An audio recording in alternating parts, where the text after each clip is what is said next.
ગુજરાતમાં આપનું સ્વાગત છે। રાણપુર દલિત યુવાનની કરપીણ હત્યા મામલે માજી સાંસદ રતિલાલ વર્માએ પરિવાર સાથે મુલાકાત કરી। ધંધુકાના રાણપુર તાલુકાના જાળિયા ગામે દલિત યુવાનની થયેલ કરપીણ નિર્મમ હત્યાના બનાવ સંદર્ભે તારીખ 17/11/2025 સોમવારે હિતરક્ષક સંઘના મેનેજિંગ ટ્રસ્ટી અને માજી સાંસદ સભ્ય શ્રી રતિલાલ વર્મા, પ્રમુખ શ્રી પીબી શ્રીમાળી, ઉપપ્રમુખ શ્રી પી.કે. વેલેરા, સરિટા ડીઆઈજીપી તથા શ્રી લાખાભાઈ શિક્ષણવિદ સાથે ધંધુકાના રાણપુર તાલુકાના જાળીલા ગામે દલિત યુવાનની કરપીણ નિર્મમ હત્યાના કેસમાં ગામના પરિવાર સાથે મુલાકાત કરી।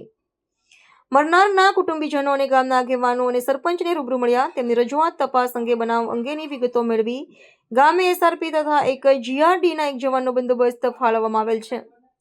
સંસ્થાના મેનેજિંગ ટ્રસ્ટી શ્રી રતિલાલ વર્માએ જિલ્લાના ડીએસપી સાથે ટેલિફોન પર સીધી વાતચીત કરી કુટુંબીજનોને પૂરતું રક્ષણ આપવા અને તપાસ બરાબર થાય તેવું જણાવ્યું તથા હાજર તમામને આશ્વાસન આપ્યું। શ્રી વેલેરા તથા પીબી શ્રીમાળી, લાખાભાઈએ પ્રસંગોપાત ચર્ચા કરી અને સરકારશ્રીમાં યોગ્ય કાર્યવાહી કરવા હૈયાધારણ આપી અને આ ગામે ગયા વર્ષે પણ દલિત સમાજના સરપંચનું મર્ડર થયું હતું, તેથી ફરી આવો બનાવ ના બને તે અંગે જરૂરી કડક પગલાં લેવા સંઘ તરફથી લેખિતમાં સરકારમાં રજૂઆત કરાશે તેવી ખાતરી આપી સંઘ તરફથી શ્રદ્ધાસુમન નીચે મુજબ પાઠવવામાં આવ્યું।